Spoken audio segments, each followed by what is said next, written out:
Good morning, friends. I'm Jasmine Miller-Kleinhens, and on behalf of the Executive Committee, I wanted to welcome everyone to this morning's plenary session. And it's wonderful to see everyone on such a early, bright Sunday morning. I hope you all had a good time last night, but I'm also happy that you're all here.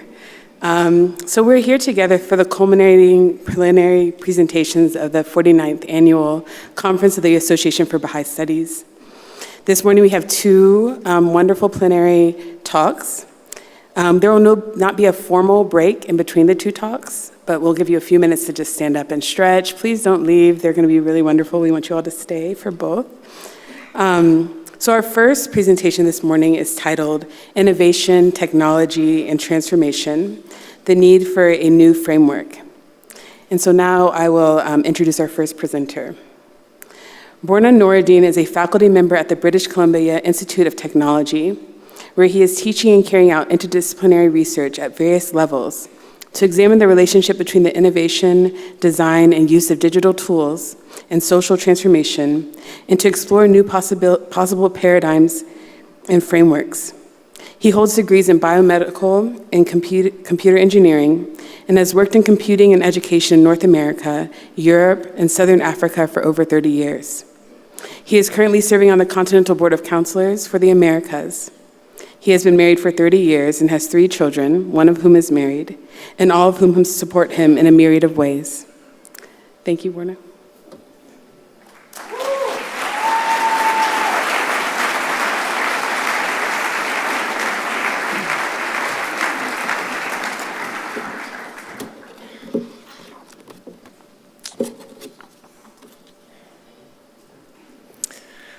Good morning.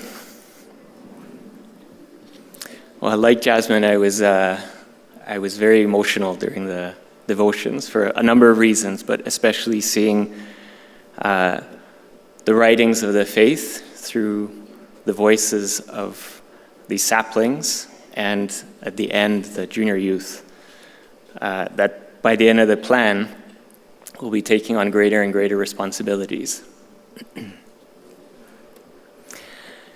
I've had the privilege to participate in the seminars and the conference the past few days.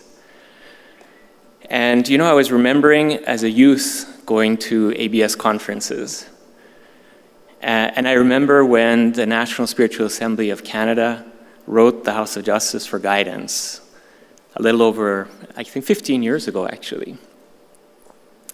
Todd would remember.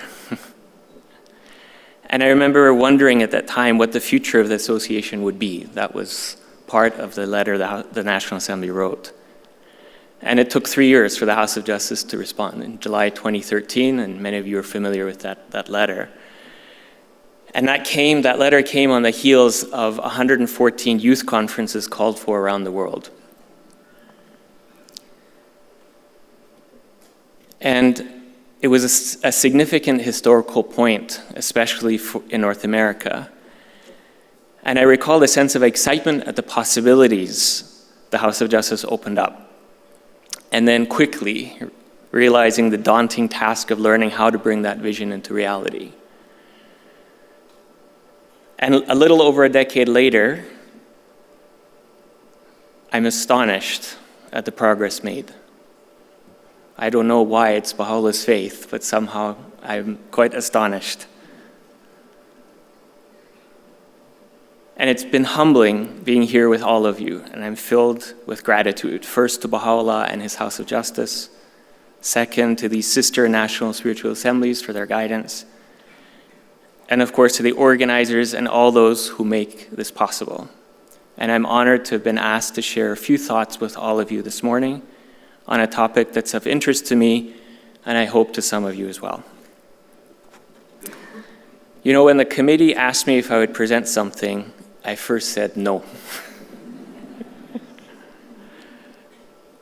Only because I truly feel I have little to offer, especially on this theme. But they were very encouraging, and eventually I said, I suppose I could cobble something together. And they said, cobble away. Well, the problem with cobbling is it doesn't make for a very interesting talk. So then I tried to make it into something coherent, and it became very long. So I had to try to shorten it, and I just at some point decided I need to leave room for divine aid. So here I am. If you find anything helpful, it's because of that aid and the encouragement and the assistance of so many that gave their input and advice. I also would like to state at the outset that most of the ideas here are not particularly new, and aside from the Baha'i writings and the guidance of the Universal House of Justice, I'm grateful to many thinkers and authors, too numerous to list here, but include those contributing to statements of the Baha'i international community and the Baha'i World volumes, as well as content written for the Institute for Studies in Global Prosperity. And participating in a seminar a few days ago also gave me rich insights. You know, in fact, there have been many friends along the way who have contributed to some of the thoughts. And I was thinking about last night's panel presentation and particularly Bradley's comments, and I have to say I agree. What he said about Van Dijk and those who contributed to his development and the tremendous contribution to serious thought they've made and continue to make. And part of that divine assistance I was referring to includes those who were instrumental to it and are now in the next world and on whom I've called on for today. And I'm sure are assisting many souls and continue to do so. And some of those individuals have been a great source of encouragement and support to me and a group of collaborators. And this group, Jasmine mentioned in the introduction, the research that I'm carrying out with many others at BCIT includes, of course, some colleagues, both at BCIT and other universities, but also a growing number of undergraduate and graduate students, but particularly youth and families in a number of neighborhoods across North America. And some of what I'll share is the fruit of our collective learning process, and to each one of them, especially those youth and families, I extend my deepest gratitude. Baha'u'llah wrote, "Ere long shall we bring into being exponents of new and wondrous sciences, of potent and effective crafts, and shall make manifest through them that which the heart of none of our servants hath yet conceived." A century and a half since he penned these words, we can see some glimmerings of these exponents and what Baha'u'llah has manifest through them. These first 2 centuries have been characterized by unprecedented developments in the life of humanity, bringing prosperity for some and material advancement for many. Yet somehow humanity's suffering, especially spiritually, is increasing daily. These developments include what the Universal House of Justice described in 1985 as scientific and technological advances that portend a great surge forward in the social evolution of the planet. In that same message, they refer to the potential of those advances, and these are their words, to provide the very means for the administration of the complex life of a united world. But they also pointed out several barriers to fully realizing this potential. They said doubts, misconceptions, prejudices, suspicions, and narrow self-interest beset nations and peoples in their relations to one another. Since then, a growing number and range of thinkers and authors have become increasingly aware both of this potential and those barriers, and have been raising practical, philosophical, and even existential questions. How do Baha'i beliefs and practice bear on these questions? How can experience with applying Baha'i teachings provide new insights? What might we expect in the remaining decades of this 2nd century of the Baha'i era? So this presentation will attempt to explore only a few of these questions through the lens of humanity's movement from adolescence to its collective maturity. They're offered as a very modest contribution to stimulate thought and as an initial exploration of ideas. Many more human beings, communities, and institutions at all levels of numerous societies will have to grapple with these questions to gain sufficient insight to realize the great potential we expect from science and technology. To start, we might say that technological advancements of the 20th and early 21st centuries have been a reflection of our collective childhood and adolescence.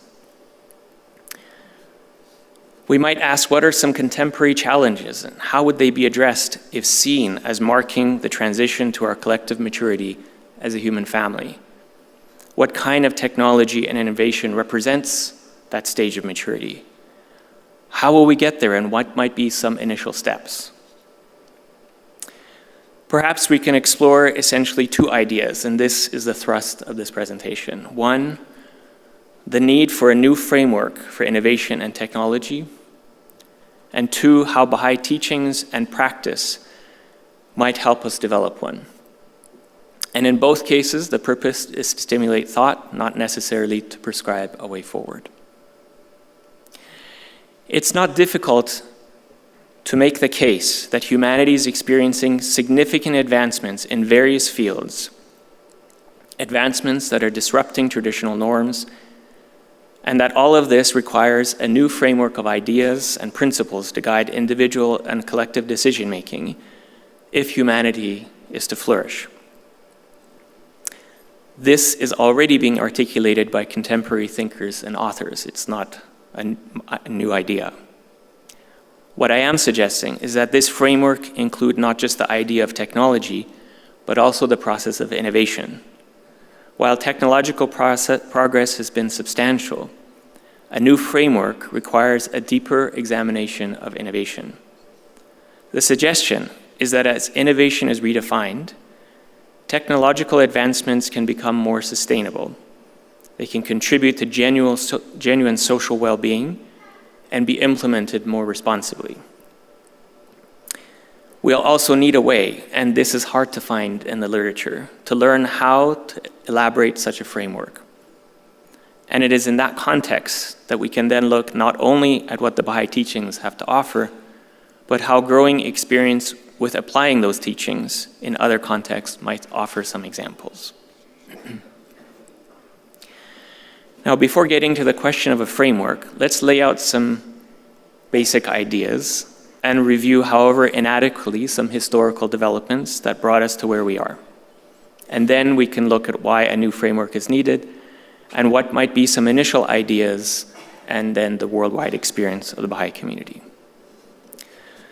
So first, basics, the word technology. Usually, people first think of consumer products. Take a moment and think in your mind when I say the word technology, what comes to mind? I suspect it would be those things that are the result of modern engineering: cell phones, computers, television, radio, cars. Or maybe commercial and industrial technologies like trains, airplanes, power plants, factories. Is that fair to say? When we say technology, that's the first thing that comes to mind. And we tend to think, interestingly, when we hear the word technology, about more recent innovations. And there's one author, Douglas Adams, that somewhat humorously captured this in a humorous way. He said, anything that's in the world when you're born is normal and ordinary, and it's just a natural part of the way the world works. Anything that's invented between when you're 15 and 35 is new and exciting and revolutionary, and you can probably get a career out of it. Anything invented after you're 35 is against the natural order of things.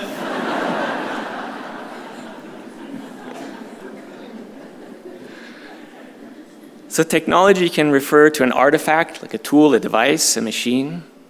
It can refer to technological knowledge, what's needed to create and use those artifacts. It can refer to a system of technological objects that interact with economic, political, and social components. It can even be a way of approaching or taking up life, and that may be a new way of thinking of technology for some of you. But think about the cell phone. Is it just a device? What about the cell towers, the network controllers, the switching centers, and the databases? What about the electricity to charge its battery, the manufacturing of its components, and the policies governing its operations, like licensing? How about their effect on how we speak, among other social impacts of these devices in our everyday life? You see, so when you go beyond, they may not be the first thing that you think of, but it doesn't take much to realize, actually, when we say technology, it involves the way we live and how we live. Now, of course, it can mean even the artifacts, but we're going to focus on the broader conception here. In any case, perhaps you'd agree that technology aims to extend or augment human capacities. It is the application of scientific and technical knowledge for practical use, and has always been a fundamental part of human development, going back to our making of tools out of wood and stone. Humanity's long technological legacy is driven by the powers of the human spirit, our capacity for conscious reflection, our imagination, and our innate thirst for understanding and meaning, the cornerstones, one might say, for innovation. Technology is deeply interwoven into the human condition. As one recent author, Shannon Valor, recently insightfully noted, she said, every technology, from the wheel to the book to the engine to the computer, reflects what humans of certain times and places thought was worth doing, making, enabling, improving, or trying. Judgments of worth always indicate a human act of valuing, whether or not we are valuing the right things. In extending our capacities and values, technology alters both the material and social environments in which we live. Think again of the cell phone and social media. For this reason, for the purposes of our discussion, we'll tend more towards that more general definition of technology as how we approach life and achieve goals. The second point is regarding the relationship then between technology, and I use this word, values. And that relationship for a long time has been defined either as what's called deterministic, so technology drives social change. These things make our life different. Or constructive. What we decide to do drives technological development. But there's growing acceptance that this relationship is far more nuanced. It's not one way or the other, and defies a simplistic description. Now, a full treatment of that relationship is not really what we're concerned with here, but perhaps we can agree that social and technological progress are, in a sense, inextricably linked. Third, since technology is closely associated with innovation, for our purposes, maybe we can look at that aspect of innovation that relates to how technologies emerge and evolve and what their social uses and effects might be. And that bears, of course, directly on the question of technological choice. How technologies evolve and are used is not easily predictable. There are many examples of how particular devices and systems were ultimately used in unanticipated ways. For example, the internet of today is something entirely different from what its military and scientific creators envisioned. And finally, in this sense, one can more readily perceive the values embedded in technology, the influence of culture and ideology, the shape that worldviews give to design and political processes, and how all these factors significantly affect technological choice. We'll return to this word value later, as it may be a little vague, but for now, perhaps just a few thoughts on this relationship between technology and values. Technology is often considered to be what's called value neutral, without inherent preferences. And this instrumental view considers technology as value neutral. Think of a hammer. The argument is a hammer can be used to build a house or to break a window. It has no intentions of its own. However, not everything of value has physical properties. Cutting a $5 bill doesn't reveal value. Imaging or cutting a brain won't reveal any physical substance that constitutes knowledge or love. Reality exists on a continuum from physical to social to spiritual. Technology operates in both the physical and social realms, carrying inherent values. The question then is, how does it do so? One author, Langdon Winner, offers a unique perspective on technological advancement emphasizing that significant changes in human activity and institutions occur as technologies are developed and used. He illustrates this with what I think is a compelling example. He said, "We do indeed use telephones, automobiles, electric lights, and computers in the conventional sense of picking them up and putting them down. But our world soon becomes one in which telephony, automobility, electric lighting, and computing are forms of life in the most powerful sense. Life would scarcely be thinkable without them. We become the workers on assembly lines, the talkers on telephones, the calculators, the eaters of processed foods, and the cleaners of homes using powerful chemicals. Notably, he points out that the early developers and adopters of television never intended it to serve as a universal babysitter." Technology influences our work, communications, socializing, travel, self-care, and relationships, and in that sense is not neutral. It has moral significance. Yet technology is usually adopted quickly, often under market forces, leaving little time for people to thoughtfully integrate new technologies into their lives. When we create and use physical objects and associate technical processes, do we consider the psychological, social, and political conditions they bring? So we'll take a broader view of technology, one that allows us to examine its reciprocal relationship with society, give consideration to technological innovation to enable us to more clearly see its link with social transformation, and proceed on the understanding that all of it is value-laden, not value-neutral.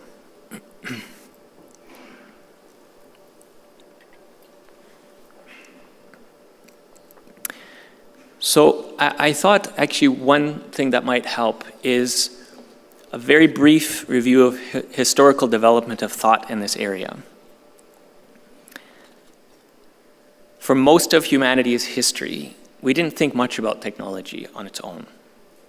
If we did, it was limited in scope and influence. Attention was focused on the spiritual and moral. Philosophers like Plato thought little of the making and doing of things. Science and religion went hand in hand. This began to change only a century or so ago with the rapid development of technology. And it would be its own project to trace accurately the development of thought on technology and innovation. But just to give in the broadest strokes what we know up to Baha'u'llah's coming, and then to see even how much has effloresced since then. Interestingly, until the mid-19th century, technology was just in the context of those broader philosophical inquiries. It's then started to be looked at more closely, and it's fascinating to see how this aligns with the coming of Baha'u'llah's dispensation. Some thinkers began to write, and by the end of World War II, and there's actually a good reason for that timing, technology became a critical focus, with thinkers arguing that it's not just tools, but a force that shapes society. They emphasize how efficiency and productivity were being prioritized over human sentiments and principles, and how this undermines critical reflection, authenticity, and autonomy as humanity becomes obsessed with efficiency, productivity, and mindless consumption. Later, others offered a more practical and political perspective on technology's dynamic relationship with society. They held out hope that it could be developed and used ethically. By the 21st century, there was a shift from the abstract to practical, moving away from technology versus humanity, think of the movie Terminator, to exploring how specific groups interact with technologies and how they shape human perception and action. This is what's called the empirical term, and it's influencing engineering ethics, design philosophy, and human technology relations, which is now more concerned than ever with moral and ethical implications. But some now argue that too narrow a focus on specific technologies and their interactions with humans is neglecting broader ways society is shaped by and shapes technology. So this cursory review highlights the prevalent notion of human progress that emerged actually during the Enlightenment, which envisioned scientific discovery, technological development, and political freedom, reinforcing each other to improve the human condition and unlock human potential. Technology is implicitly woven into this vision. It's lovely. Problem is, it's missing one where material and spiritual progress are advanced together. One that ought to be closer to the kind of transformation envisioned in Baha'u'llah's writings. So therein lies the crux of the problem. Earlier, I suggested that technological advances and our conception of innovation have been more a reflection of our collective childhood and adolescence. And this isn't just our idea, writers are saying this now. While a comprehensive historical analysis is beyond what we can do today, we can consider development since the Baha'i faith's inception in the mid-19th century.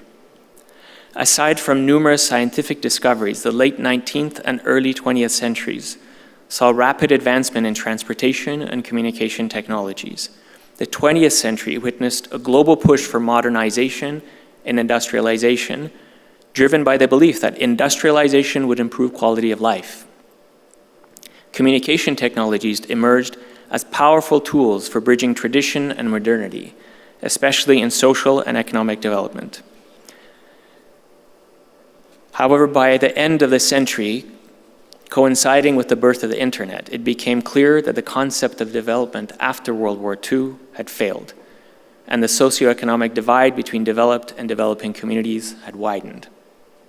Instead of promoting development, mass media was blamed for exacerbating the knowledge gap between advantaged and disadvantaged communities. New technologies such as interactive, demassified, asynchronous, and synchronous technologies emerged with great promise. These technologies enable real-time communication and transcend traditional temporal and spatial limitations with the internet as its core. So this is just a very fancy way of saying the internet.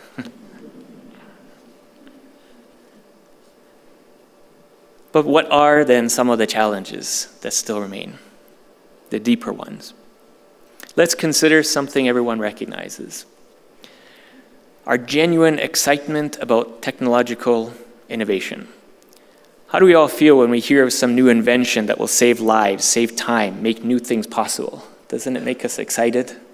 And rightly so. However, this excitement rarely leads to critical reflection on its implications for social life beyond its intended purpose, even among those who conceive, develop, and promote technology. When we get a new device, we focus on its features and development, neglecting the intricate systems that enable it, such as cellular and landline networks, data centers, and electrical power systems. We don't think of those things. We don't ordinarily consider how the widespread use of these devices affects personal and social well-being or the planet's health. And when we do, it's usually momentary.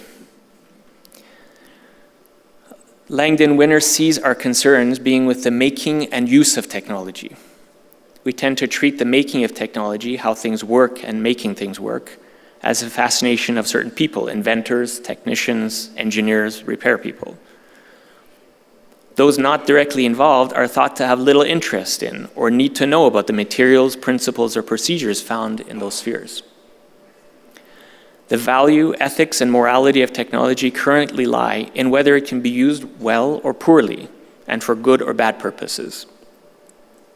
Technologies are often seen as neutral tools, but we should consider a given device might have been designed and built in such a way that it produces a set of consequences prior to any of its professed uses. Think again of the military origins of the internet. That's what it was designed for. Or the commercial roots of social media. That's what it was designed for. And yes, you could use it for other things, but it has unintended consequences. If our language for evaluating technology only focuses on tools and their uses, we may miss important aspects. Winner argues that technological development is biased, and that the consequences of technology don't fall into just intended and unintended categories. For example, people realize that buses, buildings, sidewalks, and plumbing fixtures made it difficult for many people with disabilities to move freely, systematically, excluding them from public life. Designs that weren't suitable for people with disabilities arose from neglect, not intentionality. But when the issue was brought to public attention, it became clear that justice required a remedy, and now many artifacts have since been redesigned, not just rebuilt, to accommodate this minority. Now, a discussion on technology and innovation should go beyond digital technologies and the internet. But these can serve as examples due to the enormous attention afforded to them at present. While other technological developments deserve examination, think biotech or clean energy, the internet's widespread use makes it relevant to illustrate the dynamic between technology, innovation, and social change, necessitating a new framework. Historical parallels do exist, like the steam engine and the printing press, which propelled material civilization and even provided the means for spiritual progress in one sense, but also reinforced existing power imbalances. The internet is a vivid contemporary example of a socio-technical system shaping various aspects of human life. While its content and innovation may not fully reflect all societies, it has the potential to do so more than any other recent development. Analyzing the internet as a whole is complex, but at least perhaps we can say it has given rise to digital technologies that offer insight into their links to social change and challenges in realizing their full potential for lasting transformation. The impact of these platforms is under growing scrutiny worldwide. Think privacy, data use, content, and online user behavior, and their effects on young people. The unprecedented ubiquity and ease of manipulation of these tools have led to unintended consequences, including the spread of disinformation and misinformation. Even their creators seem powerless to take adequate steps to remedy serious negative social impacts, especially considering unregulated business models that treat data and people's attention as commodities. Algorithms, reflective only of the values and worldviews of their creators, who largely come from a sliver of the full range of humanity's collective values and perspectives, and whose dominance and control over the direction of digital innovation is not accidental. All of this exacerbate these issues. Despite their great promises, various forms of AI are afflicted with these biases and limitations, contributing to the cauldron of social and technical elements of the modern internet. When the internet emerged, fundamental issues with development, especially value biases, were not adequately addressed. The concept of development was in many ways, and outside of exceptional cases like the work of von Dijk, ambiguous. And it was used interchangeably with social change, growth, advancement, and modernization, implying a specific direction of change that would be considered positive. Redressing these injustices may require a shift in social consciousness, an investment in innovation that aligns with goals, even like food security and environmental sustainability. These goals illustrate the need for the principle of the oneness of humanity. And again, contemporary authors are articulating this. On the one hand, these challenges exist because our socio-technical systems fail to acknowledge this principle. On the other, any solution must address the interconnectedness of the human family. So that brings us now to the 21st century. To help appreciate the potential of what has emerged and also the nature of the challenges that lie ahead, let's examine not just the state of things as they are today, but why and how they ended up the way they are.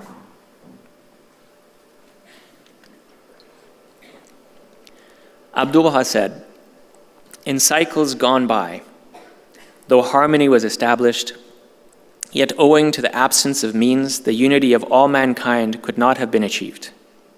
Continents remained widely divided, nay, even among the peoples of one and the same continent, association and interchange of thought were well nigh impossible. Consequently, intercourse, understanding, and unity amongst all the peoples and kindreds of the earth were unattainable. In this day, however, means of communication have multiplied, and the 5 continents of the earth have virtually merged into one. And for everyone, it is now easy to travel to any land, to associate and exchange views with its peoples, and to become familiar through publications with the conditions, the religious beliefs, and the thoughts of all men. The members of the human family, whether peoples or governments, cities or villages, have become increasingly interdependent. For none is self-sufficiency any longer possible, inasmuch as political ties unite all peoples and nations, and the bonds of trade and industry, of agriculture and education, are being strengthened every day. Hence, the unity of all mankind can in this day be achieved. Verily, this is none other but one of the wonders of this wondrous age, this glorious century. Of this past ages have been deprived, for this century, the century of light, has been endowed with unique and unprecedented glory, power, and illumination. Abdu'l-Baha wrote this over 100 years ago. And he presciently foresaw how communication technologies would be needed for the unification of humanity. So that's why I say it's not accidental that with the coming of Baha'u'llah, technological development also advanced rapidly. So without doubt, the internet and digital technologies have brought many positive effects, but some have pointed out challenges that existed long before the internet. So the challenges are not so much the internet itself, but the context in which it emerged. By considering the commentary of some of these writers, we can gain insight into how future technologies can be developed to overcome some of the barriers to realizing their full potential for unifying the planet, as the House of Justice said. For instance, some authors compare the current situation to the Industrial Revolution. They argue that by the end of the 20th century, or for us, the century of light, the effects of the Industrial Revolution and colonial experiences continue to influence highly development processes, focusing on growth, capital accumulation, profit maximization, and improved living conditions. The 21st century has witnessed a shift toward what one author has coined, I'll see if I can pronounce this, technologization. But basically a rapid increase in ownership and dependency on technology, viewed as a means of modernization similar to industrialization. In other words, if we can have technology and our lives become dependent on it, well, that's progress. Many assume that increased access to machinery and technology equals progress. However, the rapid increase in digital media options and the diffusion is actually overwhelming for people. The swift adoption of new communication technologies like smartphones reflects a new wave of technologization, raising concerns about the digital divide and its potential negative impacts on society and the environment. Despite the promise of prosperity, they say, and equality, impoverished communities still face challenges like hunger, unemployment, and homelessness. And these are writers who've been educated in the West, but actually are from some of these societies that are experiencing the challenges. While technology can be beneficial, then, its positive effects are limited by access and usage, and it seems to have contributed to the wealth gap. And so, they say, the world is divided by wealth and access to resources, with the gap widening due to the cost of technology and exploitation of certain countries. And that the innovation divide, as they call it, is emerging. So not just the technology divide, but the innovation divide, where the benefits of innovation are disproportionately distributed, mirroring the divide between the rich and the poor. This innovation divide refers to the unequal access to the benefits of innovation, particularly in developing communities. So we will need to look at innovation then. And it turns out there's been little philosophical or social reflection on innovation. If you're aware of some, please come and let me know. Initially, it had religious and political roots in social order, but has since become more focused on economic and technological advancements, the so-called emblems of modern society. So when you think innovation, again, we immediately think of technological innovation. But for a long time, innovation had nothing to do with technology, or at least not the kind of technology we think of today.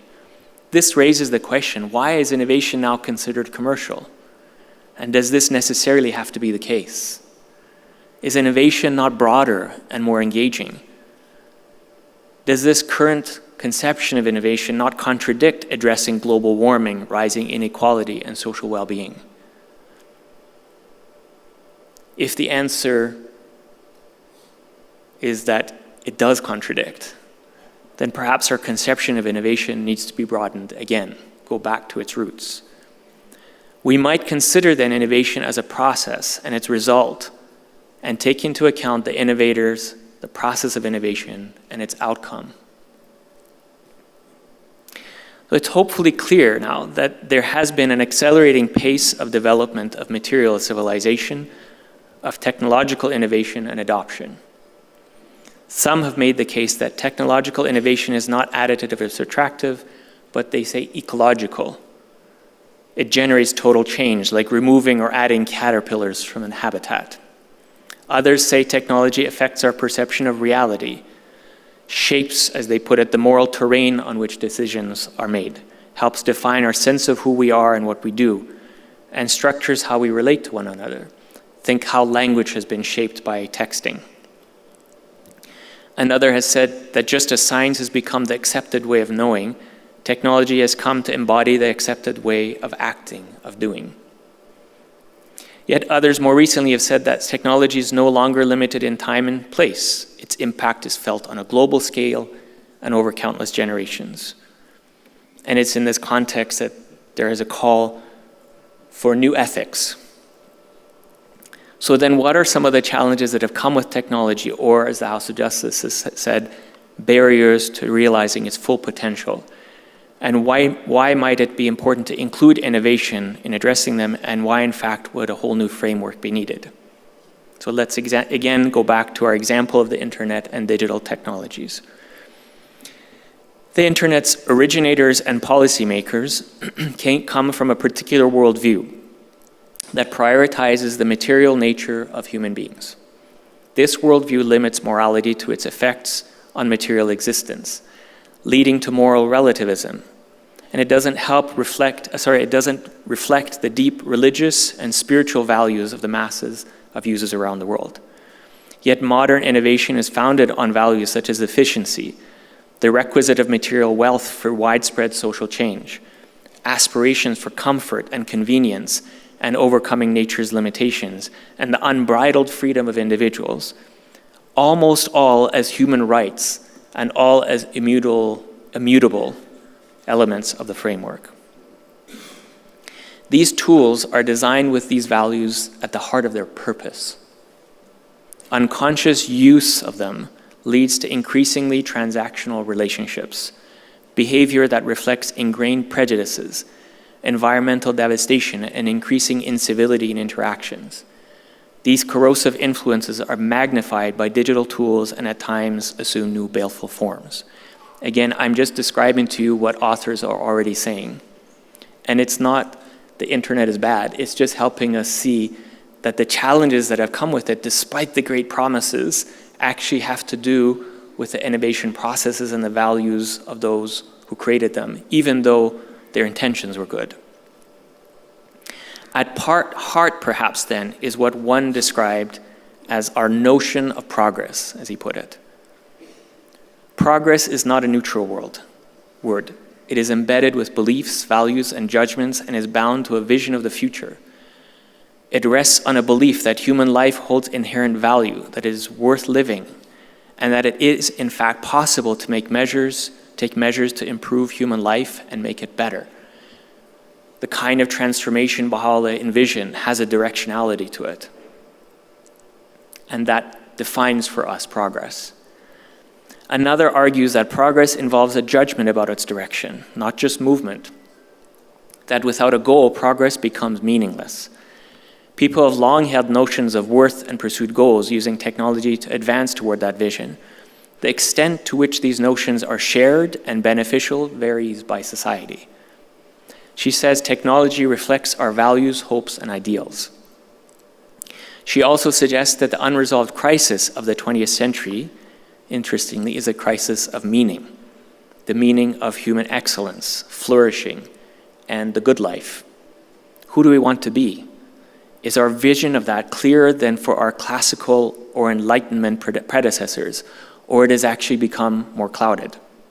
She believes we're overwhelmed by choices, like the countless cell phones, apps, cereals, and coffee presses available. With such choice, we don't find happiness, but paralysis of willpower and fear of what she calls suboptimal selection. Humans in technologically advanced, powerful, and marginalized societies will increasingly feel adrift and powerless to control their lives or discover their purpose. She says in desperation, they'll turn to compulsive consumption of manufactured ends by mass techno-social culture, which itself lacks further ends or aims, leaving them perpetually seeking more. In short, in the current framework for technology and innovation, we turn to what the House of Justice has referred to as the opiate of consumerism. Now, before continuing, I said I'd say a few things about this word values. In innovation, there's a dynamic between values and technological progress, and perhaps many challenges with technology and innovation stem from not recognizing this link. And seeing this link requires raising consciousness. Ensuring that the dynamic between technology and values leads to the most constructive innovation over the long term also means increasingly becoming conscious and deliberate users. One author wrote, "Raising the question of value is no longer so much an occasion to think about the qualities of things or conditions outside us. Instead, it's an opportunity to look within. Previously, people saw themselves pursuing certain kinds of activities because those activities had value. Now we are more apt to conclude that persons have value that lead them to behave in certain ways." He says, you have your values, I have mine. Values are gut responses and don't allow reasonable comparison. People talk as if the world were, and I love this analogy, a kind of values supermarket in which everyone has a shopping cart and selects what he or she wants in accordance with internally held sentiments. Rational criticism at the checkout counter is entirely inappropriate. How can one criticize subjective preference? But let's say instead, a value is what we consider important in life and what we strive toward.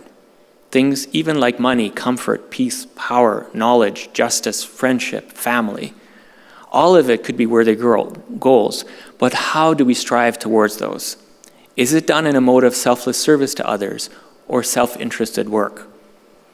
These values form a system that generates motion toward a particular aim.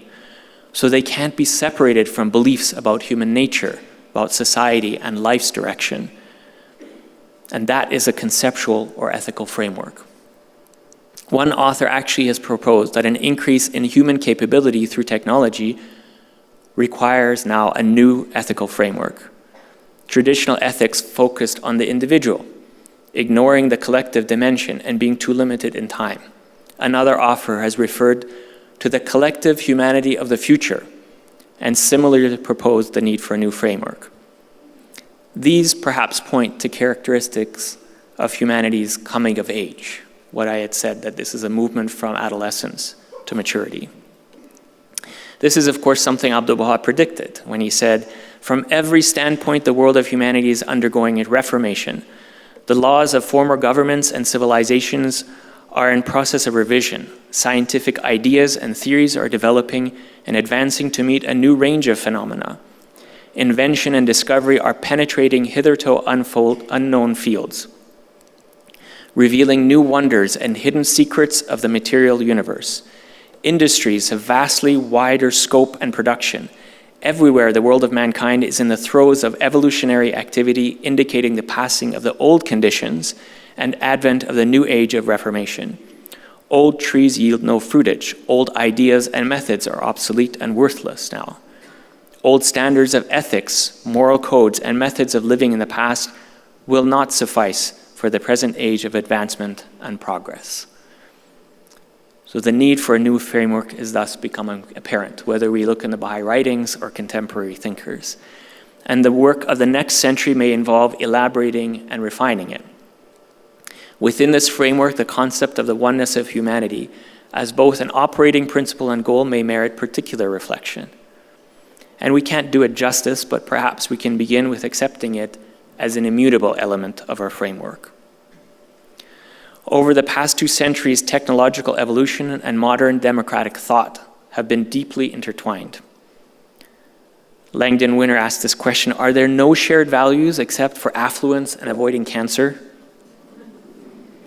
Without a shared notion of the common good, there's no center point, no foundation for an ethical framework. Abdu'l-Baha's description of the common weal in The Secret of Divine Civilization is what's needed. Similar or related contemporary terms include common good, common goal, or collective humanity. Perhaps this is a key concept related to the transition from adolescence to maturity, representing a direction for development and innovation. The good life isn't then limited to convenience, which is often what progress is reduced to, or maximum choice, which is associated with freedom. Rather, for us, the good life is related to the common weal, acknowledging that spiritual progress may entail hardship and that individual choices are subordinated to collective well-being.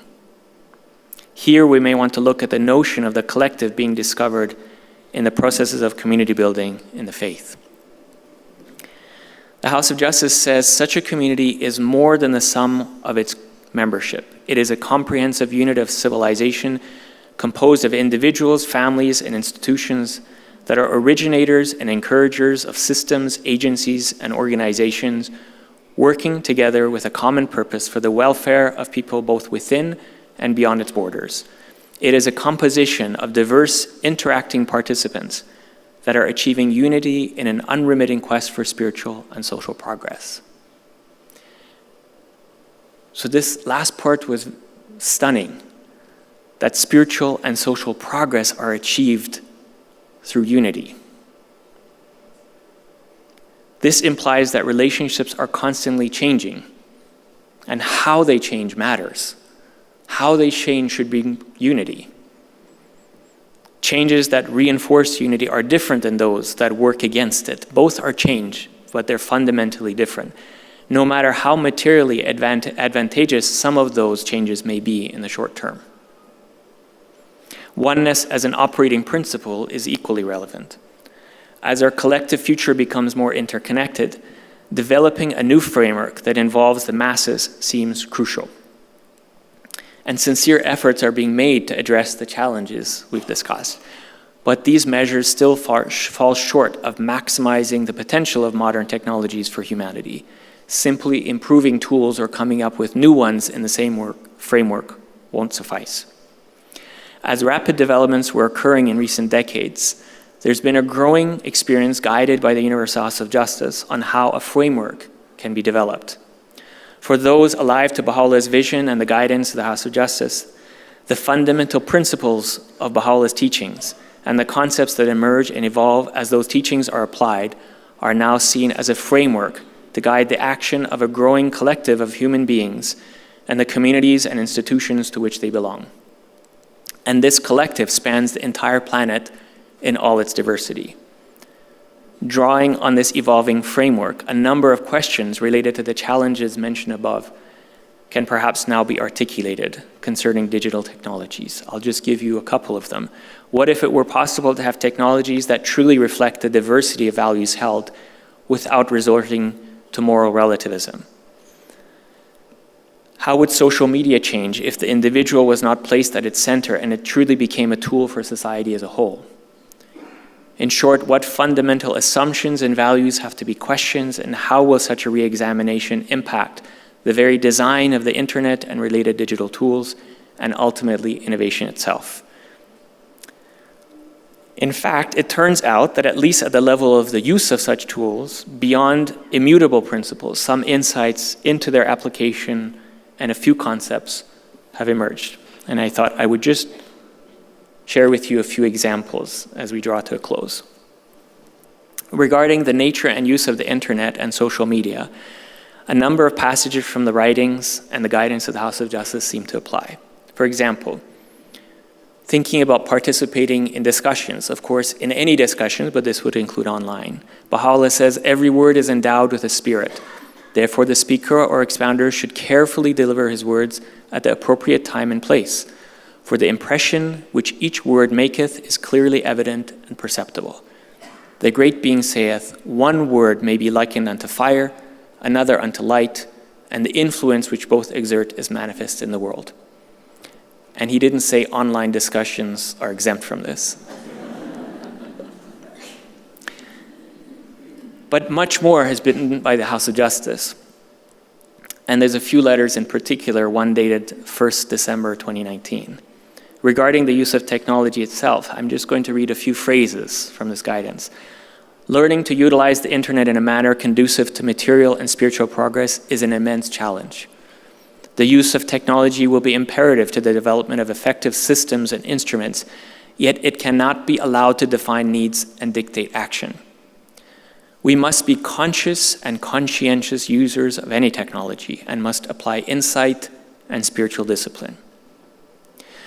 So then in another message regarding spiritual discipline, they said the ease and relative impersonality of the electronic medium require in some ways an even higher level of self-discipline than is the case in situations where a spirit of unity is reinforced by the opportunity for direct personal contact and social interaction. Does this answer our question why Zoom can't be everything? Freedom of speech is both to be extolled and feared. What is needed is moderation, courtesy, and humility. We must recognize and transcend negative habits of thought and expression absorbed from society, often unconsciously, and not adopt the tendency to reduce the faith or the processes of the divine plan into a simplistic or prescriptive set of points or steps, often conveyed in an unjustifiably authoritative or irreverent tone, or presumed to speak with a voice that appears more representative than it can ever be. They said we must avoid the unthinking adoption of fads prevalent online and rise above rather than emulate widely employed techniques of persuasion and sensationalism, which are often reductive or crass, and must always remain conscious that we're striving for an etiquette of expression worthy of the approaching maturity of the human race. Here it is, age of maturity. We can't act the way we've always acted and say we're moving towards the age of maturity. What other pitfalls should we avoid? Here are a few examples. To avoid rancor and enmity, reflecting entrenched partisan points of view, ones which rapidly degenerate into invective and ridicule. Keeping in mind how so much of this discourse occurs in full view of the world, even though you think you're anonymous. Social media and related communication tools tend, they said, to give the greatest exposure to all that is controversial, and the very same tools allow individuals in an instant to disseminate more widely whatever catches their attention and to register their support or opposition to various sentiments. They said we have to remember that momentary lapses of a judgment and incautious actions are more likely and their residue more enduring. They acknowledge that it's become a complex and challenging task for seekers of truth to judge the accuracy and reliability of their content or to distinguish genuine and sympathetic motives from others. Especially in the uninhibited realm of social media, wrongs, both real and imagined, are quickly magnified. They give several other examples. In another letter, that pattern of colonialism I had referred to earlier, they seem to give maybe a way forward, maybe a way out of it. They said the peoples of the earth can be seen to be moving from divergent directions closer and closer to one another towards what will be a world civilization. Some elements in every culture not in accord with the teachings of the faith will gradually fall away, while others will be reinforced.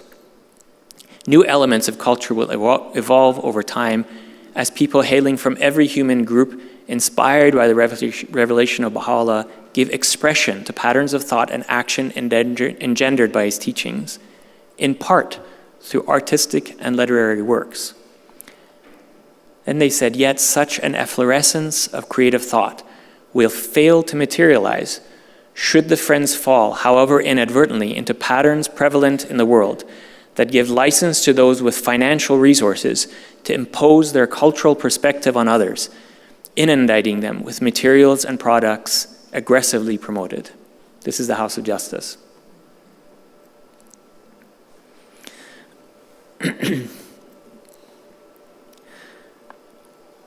So, the work then seems to be to develop a new framework, but the task as the House of Justice is an immense challenge.